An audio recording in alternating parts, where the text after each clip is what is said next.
नमस्कार, आप सभी लोगों का मैथिमा कॉस्मोस के इस चैनल पे एक बार फिर से स्वागत है। हम लोग का मिशन एनटीपीसी सीबीटी 2 चल रहा है, जिसमें हम लोग एनटीपीसी के द्वारा पूर्व में परीक्षाओं में पूछे गए मैथ के प्रश्नों को हल करते हैं। ये हम लोग का सेशन नंबर 5 है। इससे पहले हम लोग का 4 सेशन हो चुका है। आज के इस सेशन में हम लोग एनटीपीसी के द्वारा 3/2/2021 को 10:30 बजे से 12 बजे के बीच पूछे गए मैथ के सारे प्रश्नों को हल करने का प्रयास करते हैं। तो चलिए हम लोग देखते हैं कि आज हम लोग का किस तरह का क्वेश्चन इस सेट में मैथ से संबंधित पूछा गया था। ये सबसे पहला क्वेश्चन आपके समक्ष आ चुका है, जिसमें कहा गया है कि 1200 रुपया की राशि पर 3 वर्ष में 2 भिन्न स्रोत से प्राप्त साधारण ब्याज का अंतर 10.80 है। तो उन ब्याज दरों का अंतर आपको बताना है।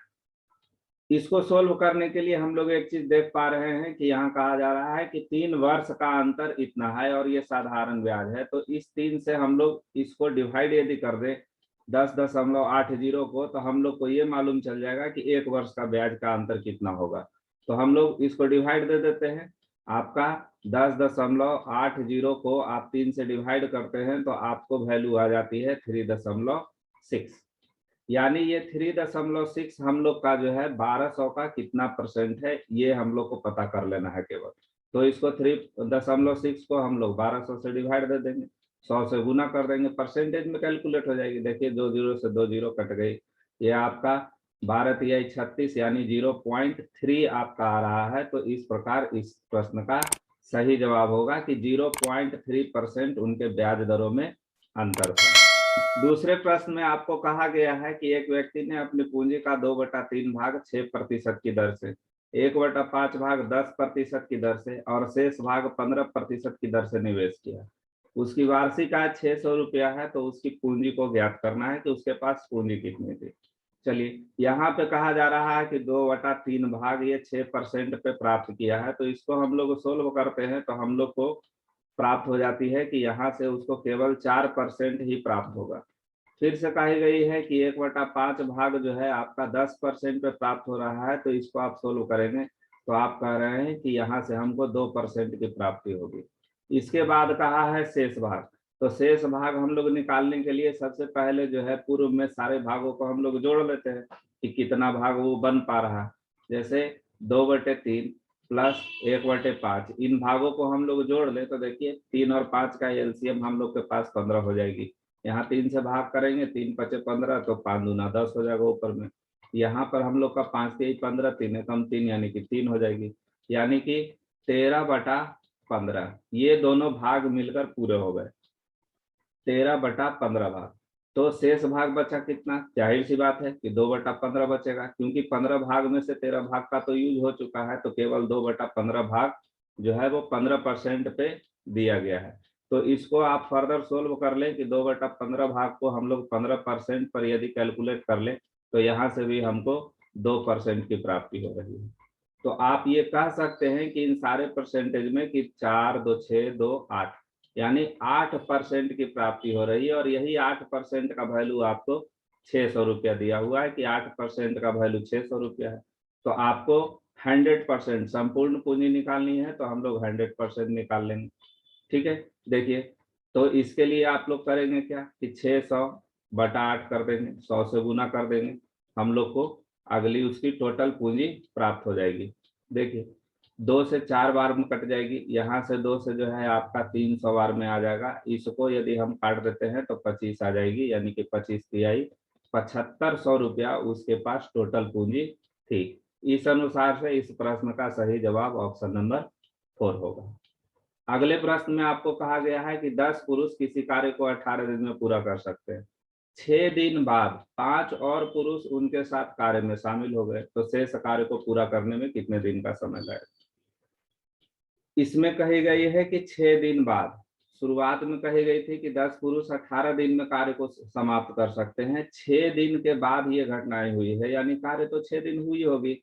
तो आप कुल मिलाकर अब ये कह सकते हैं कि जो 10 पुरुष 18 दिन में कर रहे थे, तो 18 में से 6 दिन को हटा दिया जा सकता है।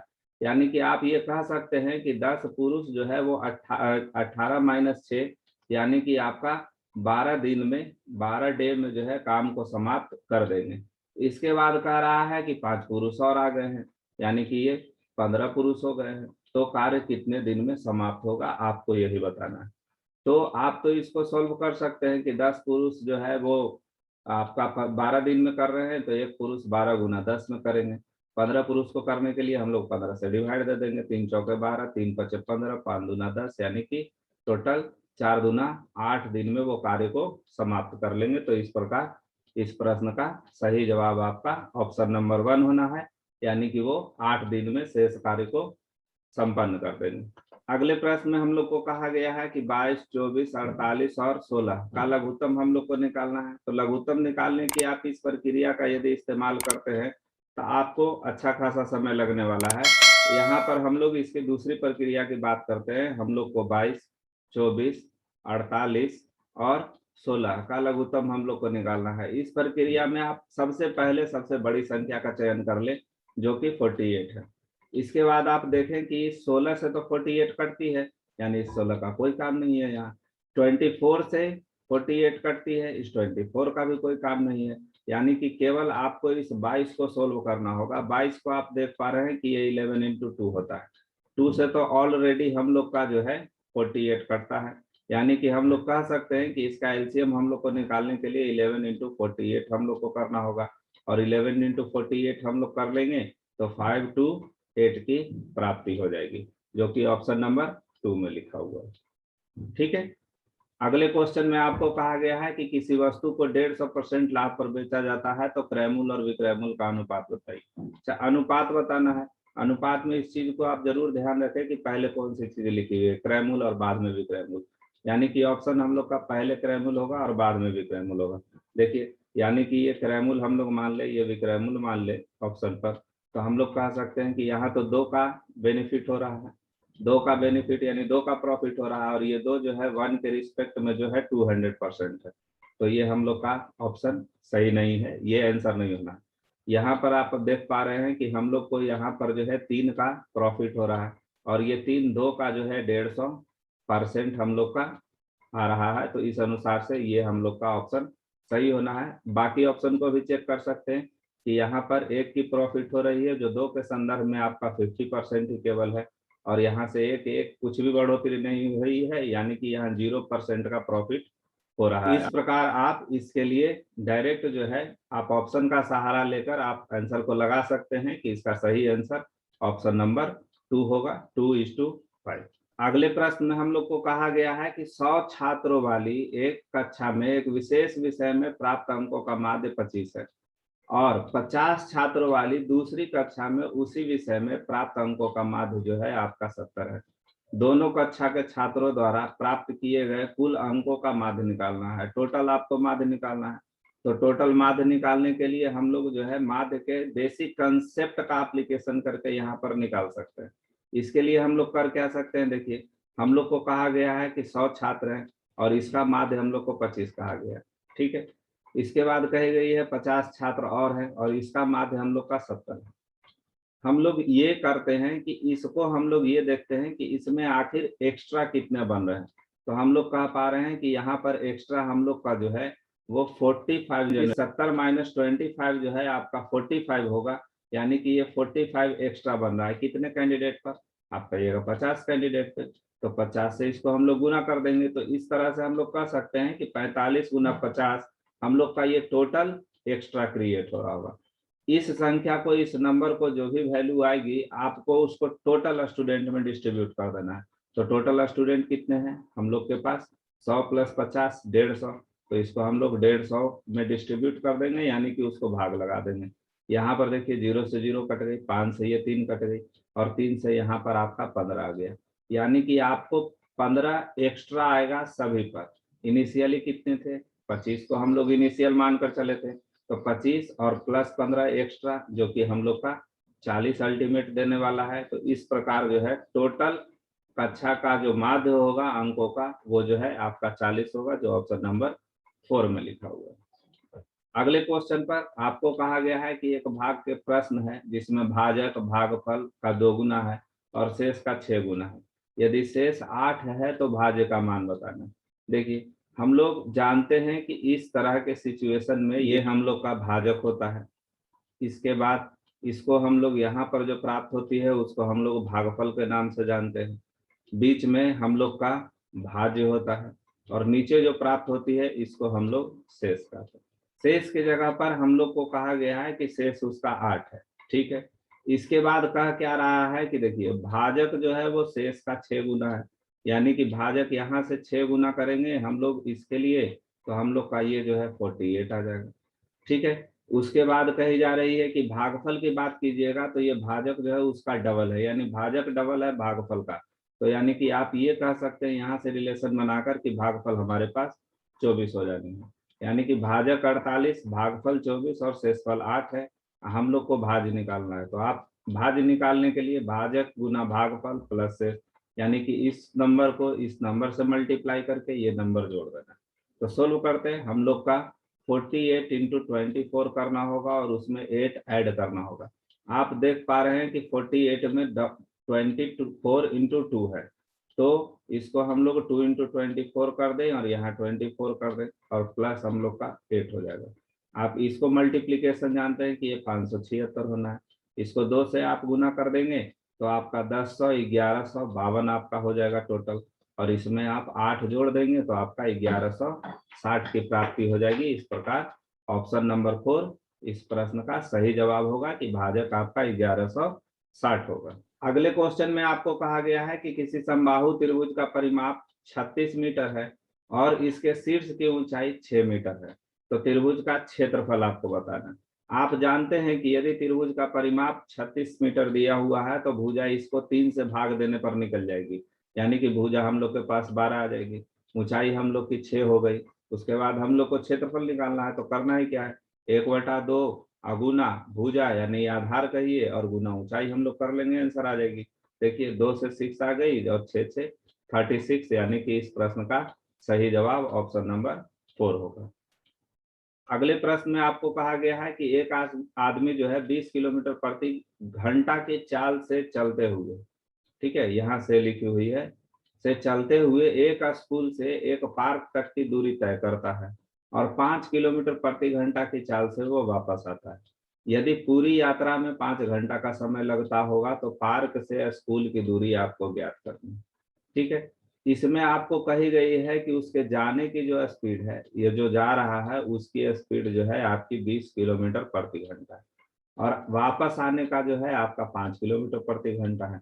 तो इसमें हम लोग इसके डिस्टेंस को इसके एलसीएम के फॉर्मेट में ही हम लोग सोचने का प्रयास करते हैं कि इनका एलसीएम देखिए आपका 20 और 5 का जो एलसीएम होता है 20 होता है। तो हम लोग एक एज्यूमशन बना सकते हैं कि हम लोग की ये जो डिस्टेंस होगी उसके आपके स्कूल से पार्क की वो 20 किलोमीटर हम लोग मान कर चलते हैं। ठीक है, देखिए 20 किलोमीटर प्रति घंटा से यदि 20 किलोमीटर गया तो 1 घंटा का टाइमिंग यहाँ लगना है। 5 किलोमीटर प्रति घंटा से आपका 20 किलोमीटर यदि गया तो 4 घंटा यहाँ लगना है। टोटल उसको जो है 5 घंटा का टाइमिंग लगेगा। हम लोग को कहा गया है कि उसकी टोटल टाइमिंग 5 घंटा है, यानी कि हम लोग का इससे रेशियो हम लोग का सेम टू सेम 1:1 आ जा रहा है, यानी कि जो हमने एज्यूमशन किया है वही हमारी आंसर बनने वाली है। यदि यहाँ पर ये डायरेक्ट मैच नहीं करता तो हम लोग ये कह सकते थे कि इसका कितना मल्टीप्लाई है, तो उस अनुसार से मल्टीप्लाइंग फैक्टर को हर एक टर्म से हम लोग मल्टीप्लाई कर लेते तो आंसर आ जाता। लेकिन यहाँ चूंकि सेम हो चुका है इसलिए हम कह सकते हैं कि उसके घर से स्कूल से पार्क की दूरी जो है 20 किलोमीटर थी। अगले प्रश्न में आपको कहा गया है कि एक परीक्षा हुई है जिसमें आपका 80% छात्र भौतिकी विज्ञान में और 70% छात्र जो है वो रसायन विज्ञान में उत्तीर्ण हुआ है, जबकि 15% छात्र दोनों विषय में अनुत्तीर्ण हुए। यदि 325 छात्र दोनों विषय में उत्तीर्ण हुए हैं तो परीक्षा में भाग लेने वाले की कुल संख्या को आपको बताना है। चलिए सोल्व करते हैं। इसको सोल्व करने के लिए हम लोग इस डाटा को यहाँ रिप्रेजेंट करते हैं कि हम लोग का ये लिख लेते हैं कि ये पास हो गई जो उत्तीर्ण को दिखाएगा, और यहाँ पर हम फेल की चर्चा करने वाले हैं जो अनुत्तीर्ण को दिखाएगा।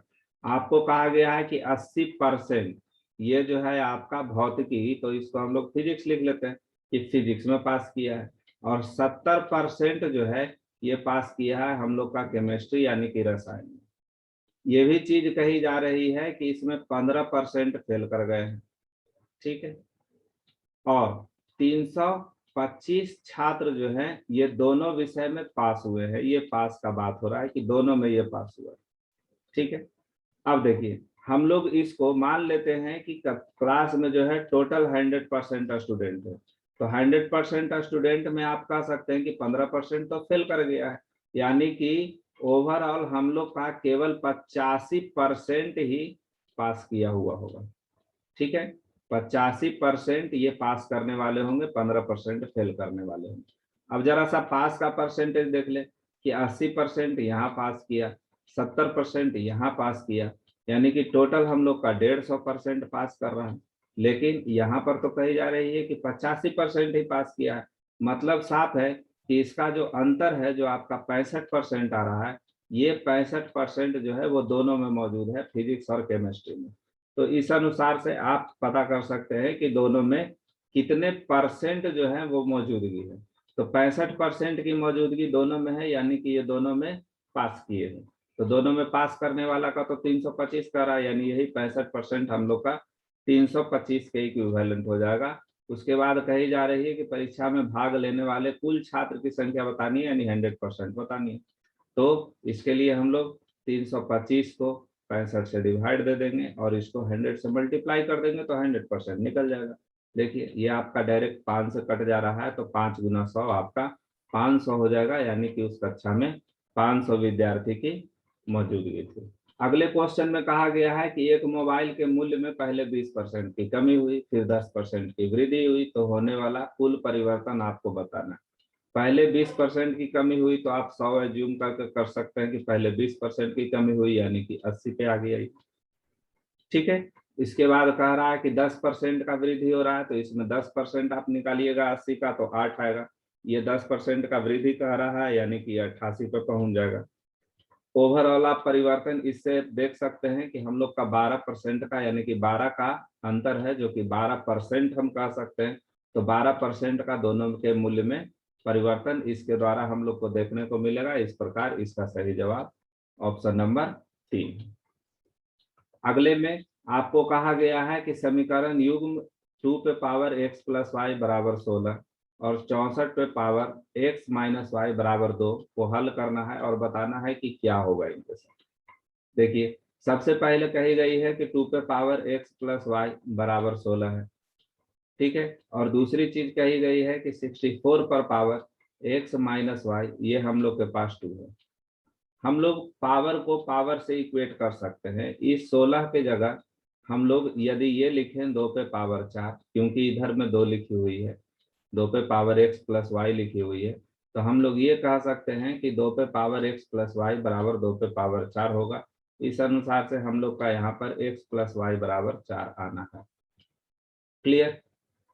पुनः यहाँ पर कही गई है कि 64 पर पावर x माइनस वाई है और यहाँ पे 2 लिखा हुआ है, तो 2 के फॉर्मेट में आप इसको ध्यान रखेंगे। 64 2 पे पावर 6 होता है, यानी कि आप ये कह सकते हैं कि 2 पे power 6 into x minus y हम लोग के पास 2 पे पावर 1 हो जाएगा।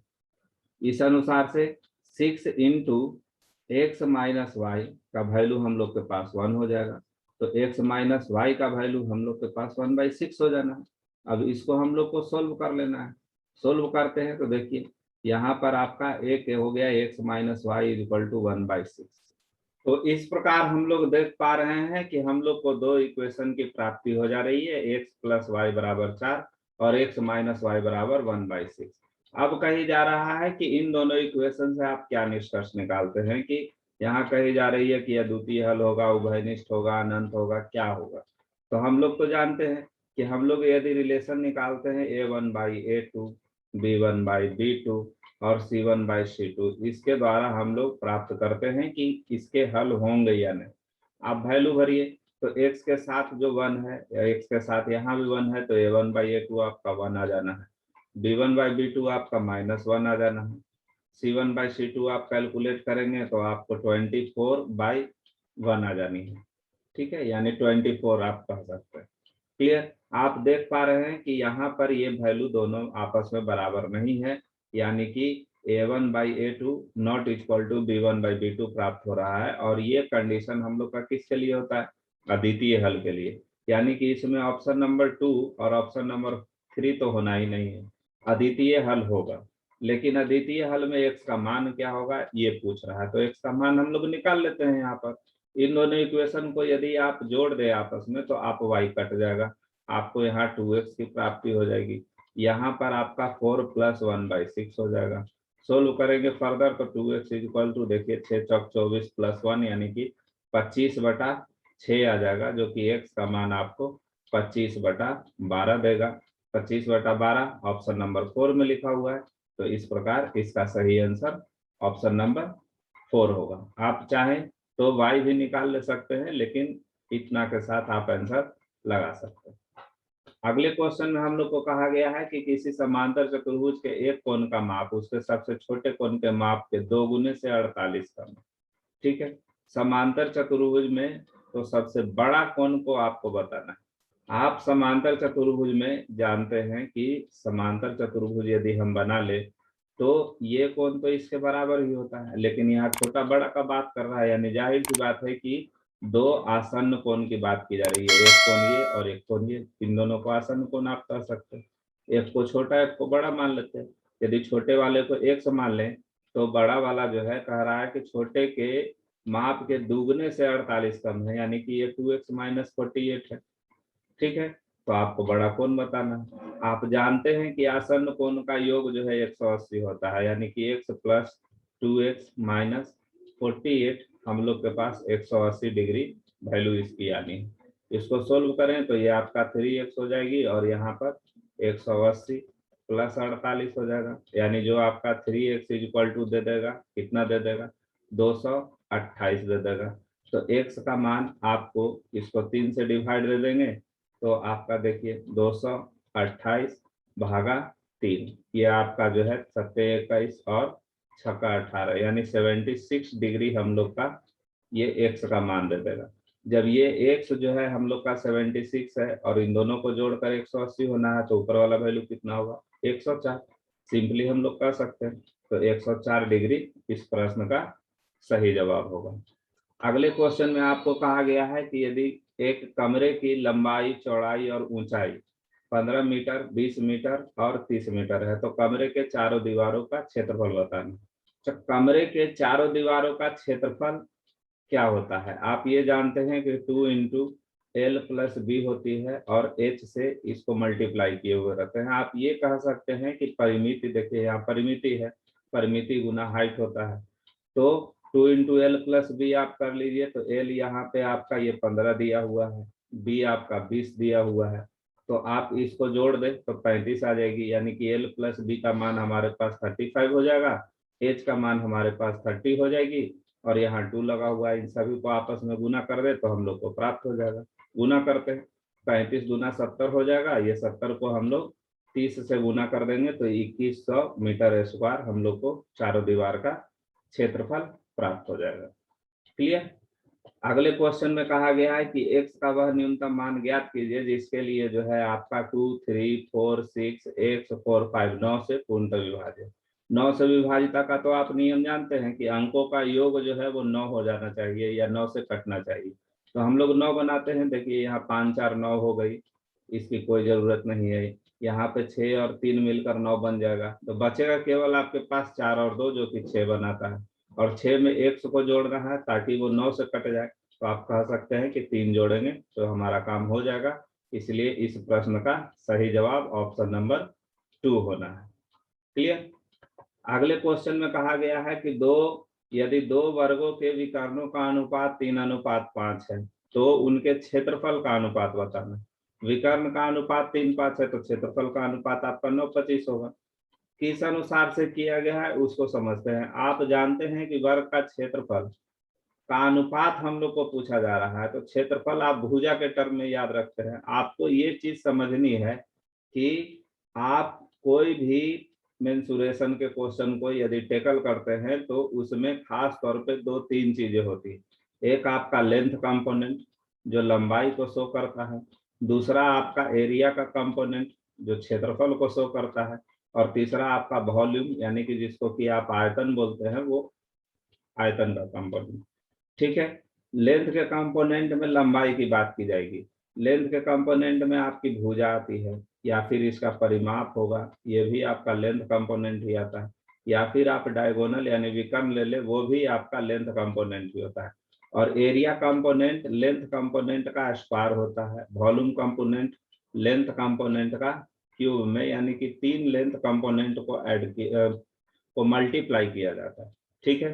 तो यहाँ आपको तो विकर्ण का अनुपात कर रहा है, यानी कि ये लेंथ कंपोनेंट है। क्षेत्रफल का अनुपात पूछ रहा है, तो इसका स्क्वायर कर देंगे हम लोग को, एरिया कंपोनेंट आ जाएगा। तो स्क्वायर कर दीजिएगा, 3 3 जा 9, 5 5 जा 25 होगा। तो आप इस चीज को ध्यान रखेंगे कि लेंथ कंपोनेंट से एरिया कंपोनेंट निकालने के लिए आप जो है उसको स्क्वायर कर दे, तो आपको आंसर की प्राप्ति हो जाएगी। लेंथ कंपोनेंट के दौरान कौन कौन आ रहा है, आपको हमने बोला कि एक तो आपका साइड जिसको आप भुजा कहते हैं, दूसरी चीज आपका परिमाप जिसको पेरीमीटर कहते हैं, पेरीमीटर यानी परिमाप कहते हैं आप।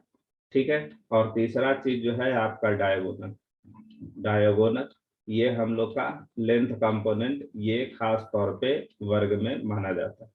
क्लियर। आगे हम लोग बात करें तो कहा गया है x plus 1/x equal to हम लोग का 4 है, तो x square plus 1/x square का मान कितना होगा। तो x प्लस 1/x 4 है, तो आपका x स्क्वायर 1/x आपका 14 आएगा। आप कुछ चीजों को याद रखने का कोशिश करें कि x प्लस 1/x यदि दी गई है, कुछ भी k दी गई है, तो आपका x square plus 1/x square का जो वैल्यू होता है वो k का स्क्वायर -2 होता है। आप इस स्टैंडर्ड चीज को याद रखा कीजिए।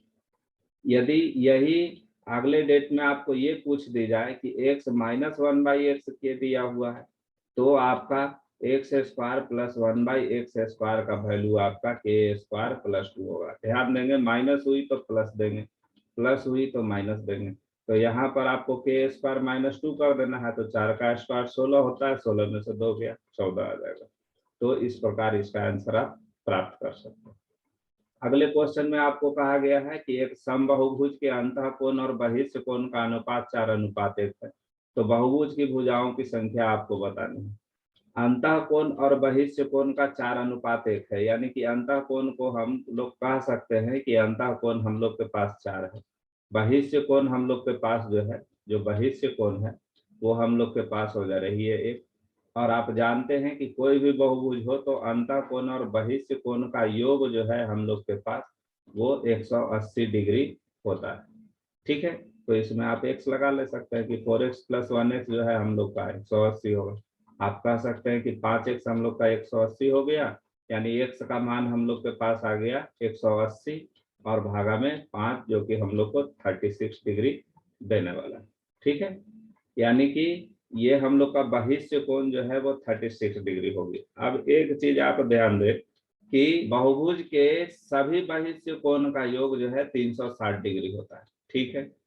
और एक कोण कह रहा है बहिष्ठ 36, तो आप यहाँ से कंपेयर करके कह सकते हैं कि उसमें जो है टोटल बहिष्ठ कोण बनने वाली संख्या होगी आपकी 10। इसको भागा दे दे तो यानी कि 10 बहिष्ठ कोण बनेंगे, और 10 बहिष्ठ कोण बनने का मतलब है कि उसकी भुजा की संख्या 10 होगी।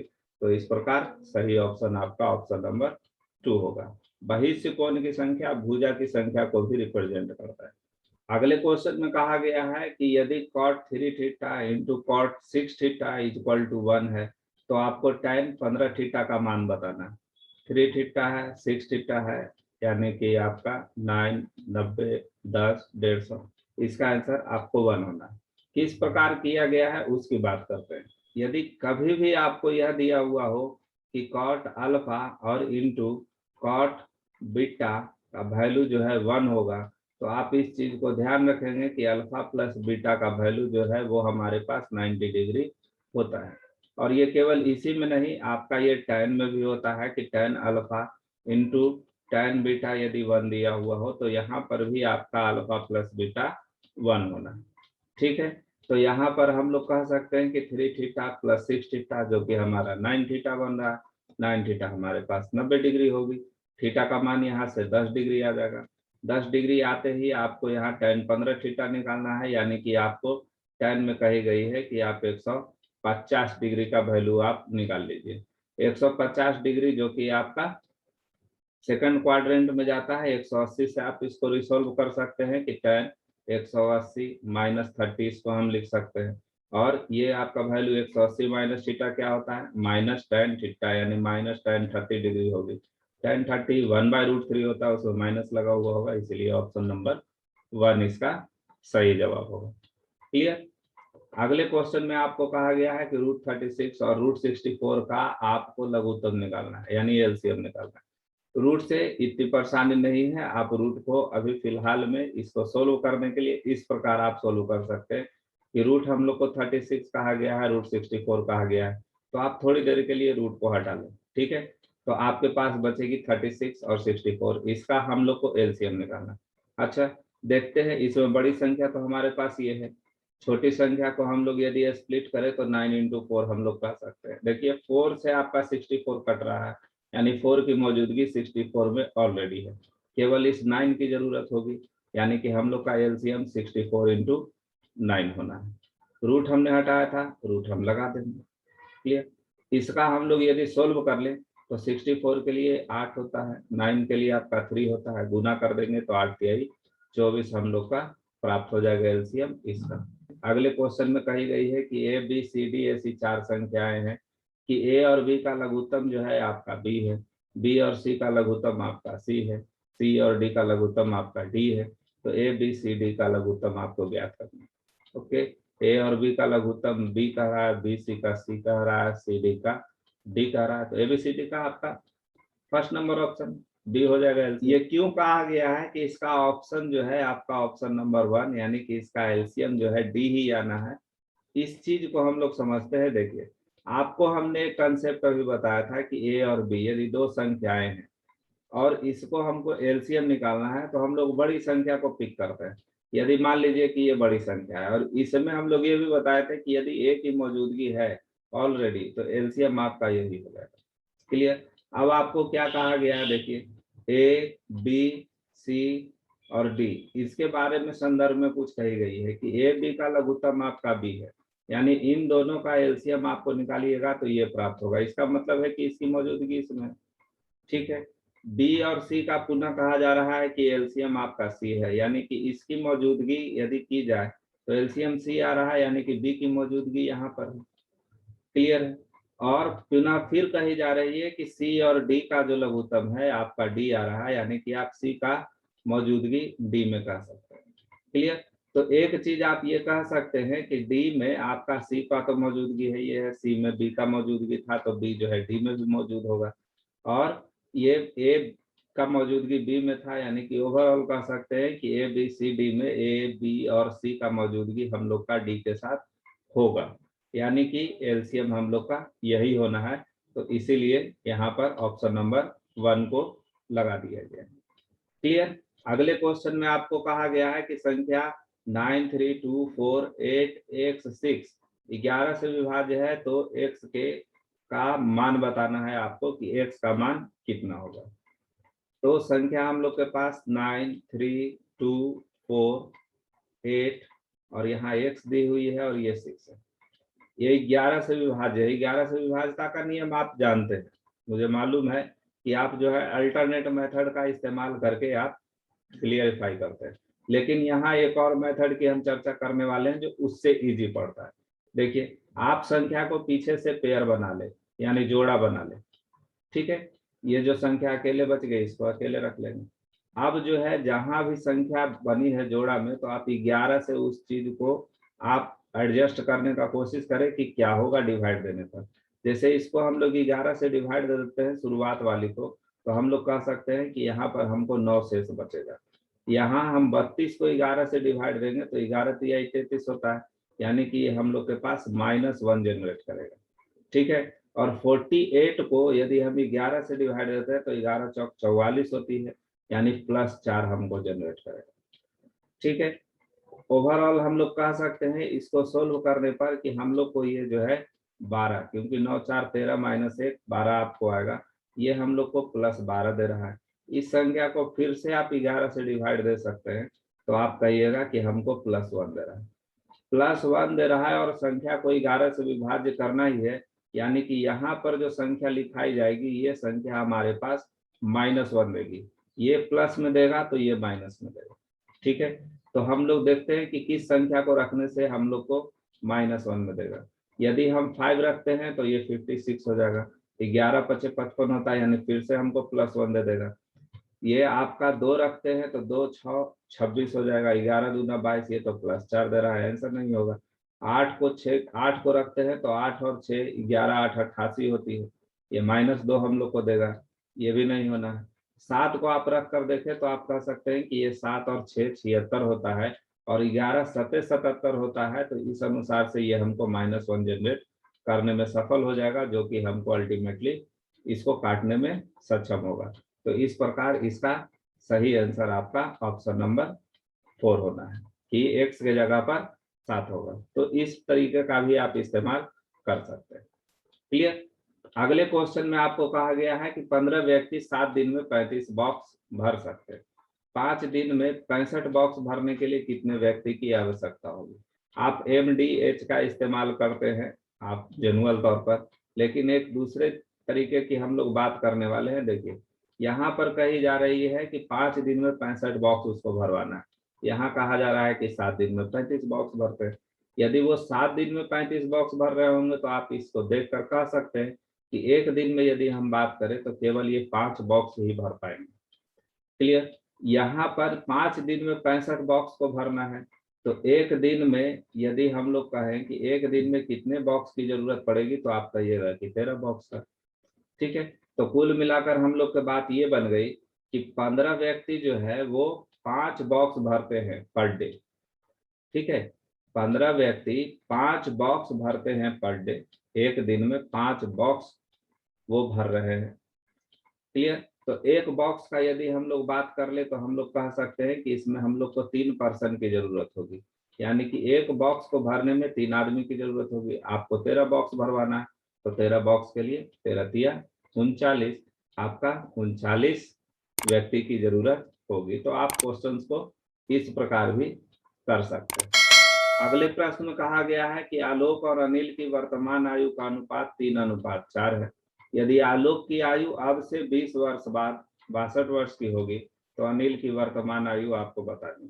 ठीक है, लिख लेते हैं। यहाँ पर ये हम लोग पहले लिख लिए कि आलोक हो गया, उसके बाद ये आपका अनिल हो गया। क्लियर।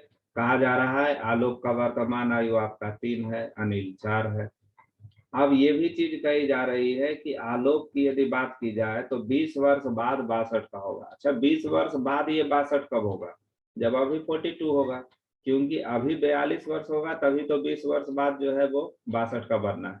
यानी कि आलोक का आप कह सकते हैं कि अभी ये 42 वर्ष का है। तो अनिल का अभी का वर्तमान आयु आपको पूछ रहा है। देखिए, यहाँ 14 से मल्टीप्लाई है, यहाँ भी आप 14 से मल्टीप्लाई कर दीजिए, ये आपका 56 हो जाएगा, यानी 56 वर्ष जो है अनिल की वर्तमान आयु होनी। अगले क्वेश्चन में कहा गया है कि cos x + 1/cos x का मान 2 है, तो cos x⁴n / 1/cos x⁴n का मान आपको बताना है। तो ये 2 दिया हुआ है, तो ये भी 2 होगा। आपको ये ध्यान रखना है कि x + 1/x का मान यदि 2 दिया गया हो तो यहाँ पर x का वैल्यू 1 होता है। ठीक है, तो यहाँ देखिए ये cos x और cos x इसी फॉर्मेट में है, तो हम लोग कह सकते हैं कि cos x का मान हम लोग के पास 1 है। ठीक है, 1 हो जाएगी। तो यहाँ पर जो है आपका cos x का पावर n है, यानी 1 पे पावर n हो जाएगा, प्लस 1/1 पे पावर n हो जाएगा। और आप जानते हैं कि 1 पे पावर कितना भी कर ले तो 1 ही होना है, तो ये अल्टीमेटली 1 + 1 यानी 2 ही बनना है। तो आप इस फॉर्मेट को अवश्य ध्यान रखेंगे कि x + 1/x = 2 है, तो आपका x का वैल्यू जो है आपका ये 1 होना है। अगले क्वेश्चन में आपको कहा गया है कि a tan अल्फा = b है, तो cos अल्फा का मान बताना है। देखिए, आपको कहा गया है कि a tan अल्फा = b है, तो यहाँ से आप tan अल्फा निकाल ले सकते हैं कि हम लोग का b/a होगा। और आप जानते हैं कि ये परपेंडिकुलर को शो करता है और ये बेस को शो करता है, यानी आधार को शो करता है। हम लोग को cos अल्फा निकालना है, तो cos अल्फा का वैल्यू क्या होता है? हम लोग जानते हैं कि बेस/हाइपोटेनस लिखेंगे, तो बेस यानी कि a ऊपर में हो जाएगा। क्लियर। और नीचे में आपका हाइपोटेनस इन दोनों से लिएगा तो √a² प्लस b² हो जाएगा, जो कि ऑप्शन नंबर 4 में लिखा गया। अगले क्वेश्चन में आपको कहा गया है कि दो प्राकृत संख्याओं का अनुपात 6:8 है और उनका गुणनफल 768 है, तो छोटी संख्या ज्ञात करनी है। तो हम लोग इसको मान लेते हैं कि पहली संख्या 6x होगी, दूसरी संख्या हम लोग के पास 8x होगी। इन दोनों को गुणनफल आपको कह रहा है कि 768 होगा। आप देख पा रहे हैं कि यहाँ 48x² है, ये वैल्यू हम लोग के पास 768 है, तो x² का वैल्यू हम लोग का जो है 768/48 होगा। आप इससे इसको काटेंगे तो 16 बार में कट जाएगा। ठीक है, क्योंकि 8 6 48, 6 होना जरूरी है तो 16 होगा। तो x का वैल्यू आपका 4 होना है। तो x का वैल्यू 4 हो गया, तो छोटी संख्या आपको पूछ रही है यानी कि 6x, तो 6 चौक 24 इसका सही जवाब होगा। क्लियर। अगले क्वेश्चन में आपको कहा गया है कि 36, 72, 144 का लघुत्तम बताना है। सबसे बड़ी संख्या पिक कर लीजिए 144। आप देख पा रहे हैं 72 से कट रही है, 36 से भी कट रही है, तो एलसीएम आपका इसका 144 होगा। और क्या कहना है इसमें। अगले क्वेश्चन में आपको कहा गया है कि 1200 सेब लड़कों के एक समूह के बीच वितरित किए गए हैं। प्रत्येक लड़के को समूह में मौजूद लड़कों की संख्या के 3 गुने के बराबर सेब मिला।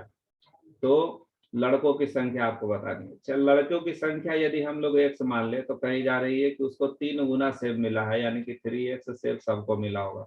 तो टोटल संख्या निकालने के लिए तो हम लोग इसको गुना ही करेंगे। तो ये गुना आपका जो है टोटल 1200 संख्या को दिखा रहा है। आपका ये 3x² का वैल्यू 1200 हो जा रहा है, तो x² का वैल्यू आपका 400 हो जाएगा, x का वैल्यू आपका 20 हो जाएगा। पूछ रहा था लड़का का संख्या हम लोग x माने थे, तो आपका 20 इस प्रश्न का सही जवाब होना है। अगले प्रश्न में आपको कहा गया है कि यदि सूची मूल्य पर 10% की छूट देने पर किसी वस्तु का विक्रय मूल्य 36 रुपये प्राप्त होता है, तो सूची मूल्य पर 20% की छूट देंगे तो विक्रय मूल्य कितना हो जाएगा। ठीक है, 10% का छूट दिया जा रहा है यानी वो 90% में कन्वर्ट हो जाएगा। 90% का वैल्यू आपको 36 दे रहा है। कह 20% का छूट दीजिए यानी कि 80% आपको पूछ रहा है, तो आपका ये कितना होगा ये बताना है। देखिए, आप कह सकते हैं कि यहाँ तो डायरेक्ट 4 से गुनी हुई है, एक जीरो हट गई है, तो यहाँ भी 4 से गुना होगा, एक जीरो हट जाएगा, यानी कि ये टोटल 32 आ जाएगा यहाँ पे हम लोग का। अगले प्रश्न में हम लोग को कहा गया है कि एक तालिका दी गई है। दी गई तालिका में वर्ष 13 से 17 तक के दौरान चाय के बागान द्वारा किए गए व्यय को करोड़ रुपया में दर्शा रहा है। तालिका को ध्यानपूर्वक अध्ययन करना है और उत्तर देना है। अच्छा, यहाँ पर ईयर है, salary, fuel, bonus, interest and loan, tax है। यहाँ पर तालिका संदर्भ आपको कि वर्ष दी गई है, ईयर को सबका हिंदी किया हुआ है और कुछ नहीं। क्वेश्चन देखते हैं कि क्या कही जा रही है। किस वर्ष में कर और ऋण पर ब्याज पर हुआ कुल व्यय ईंधन आदि पर हुए व्यय से कम है। कर पर और ऋण पर ब्याज। कर का मतलब हो गया आपका सिंपली टैक्स, यानी ये हो गई हम लोग की। और दूसरी चीज कही जा रही है कि ऋण पर ब्याज यानी इंटरेस्ट ऑन लोन्स कह रहा है। इस पर जो व्यय हुआ है कुल व्यय उसकी बतानी है। ये जो है आपका ईंधन पर हुए व्यय से ये कम है। ईंधन यानी ये हुआ कहाँ पर ये कम हुआ है, किस वर्ष में। तो देखिए आपका यहाँ 20 है, इधर आप देख पा रहे हैं यहाँ पर आपका 20 है, इधर आप देख पा रहे हैं कि ये हो जा रही है 18/4/22। ये तो कम नहीं है, इसको कम होना है। क्लियर। अगले में कही जा रही है 22/7 29 हो जाएगा, यहाँ 23 है, ये भी नहीं होना है। ये आपका 16/8 24, 17/6 23, यहाँ पर आपका देख पा रहे हैं, और 21/10 31। तो केवल आप इसमें देख पा रहे हैं कि यदि हम इसको कैलकुलेट कर लें, ठीक है, 17/6 23, 23 के अप्रॉक्स में जा रहा है, जो कि यहाँ पर 28 है, तो केवल यही कम है। तो इसका जो है ऑप्शन सही आपका ऑप्शन नंबर 2 होगा कि ये 16 में ये घटनाएं हुई है। अगला क्वेश्चन फिर से उसी ग्राफ पर है, जिसमें आपको कहा गया है कि वर्ष 13 से 17 तक का वेतन पर औसत वार्षिक व्यय आपको कितना है ये बताना है। वेतन का बात किया जा रहा है यानी कि सैलरी की बात की जा रही है। इस टोटल सैलरी का आपको एवरेज निकालना है। तो एवरेज निकालने के लिए आप लोग एक काम कर सकते हैं। देखिए यहाँ 60 60 60 की सब जगह मौजूद है। एक काम करते हैं, हम लोग 60 को पहले ही फिक्स कर देते हैं कि 60 हम लोग का। इससे देखते हैं कि एक्स्ट्रा कितना है। तो फर्स्ट वाले में आप कह रहे हैं कि 0.5 एक्स्ट्रा, सेकंड में 8.4 है, थर्ड में आपका 2.8 है, और उसके बाद जो है 7.2 है, और उसके बाद इसमें से 60 निकालिएगा तो 24.0 होना। इन सभी को जोड़ ले हम लोग तो 8 2 10 4 14 5 19 हो गया, हासिल एक बच गया। 8 2 10 7 17 4 21 और 1 22 हो गया, और 2 और 2 4, यानी इतना एक्स्ट्रा है। इसको आप डिस्ट्रीब्यूट कर लेंगे 1 2 3 4 5 में, 5 में आप इसको डिस्ट्रीब्यूट कर लेंगे तो देखिए आपका पनी अठी 40 हो जाती है। क्लियर, 40 हो जाएगा, फिर 2 9 बचेगा, 5 25 हो जाएगा। ठीक है, और उसके बाद जो है आपका 25 4 0 बचेगा तो पनी अठी 40, यानी 8.58 प्लस होगा हम लोग का 60 में। तो 60 में आपका 8.58 बढ़ना है, जो कि आपका ऑप्शन नंबर 3 लिखा हुआ है 68.58 उसका औसत व्यय होगा वेतन का। अगले क्वेश्चन में हम लोग को कही गई है कि किस वर्ष में वेतन पर व्यय जो है 20% से अधिक हुई है, ये बतानी वेतन पर। जैसे आपको यहाँ पर हम लोग देख पा रहे हैं कि सभी को देखते हैं कि यहाँ 60 लिखी हुई है, हम लोग 60 का ही 20% निकालते हैं तो 12 हो जा रहा है। तो यहाँ तो 12 का गैप है नहीं, इसलिए ये नहीं होगा। इसमें आप देखिए 68 से यहाँ तो घट गया है, बात ही नहीं है कि वृद्धि उससे ज्यादा हो जाएगी। यहाँ पर बात कीजिए तो केवल 5 का बढ़ोतरी हुआ है, ये भी नहीं होगा। इस पे आप बात कीजिएगा तो ये आपका 17 का अप्रोक्स में ये लगभग जो है बढ़ रहा है हम लोग का, यहाँ 16 से 17 में। और यहाँ 20% हम निकाले तो 12-13 के अप्रोक्स आनी है, तो हम कह सकते हैं कि 2017 हम लोग का सही जवाब इस प्रश्न का होगा।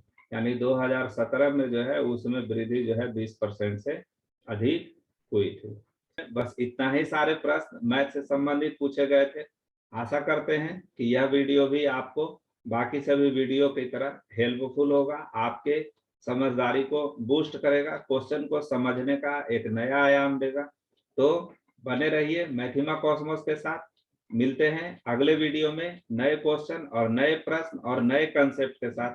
तब तक आप सभी को नमस्कार।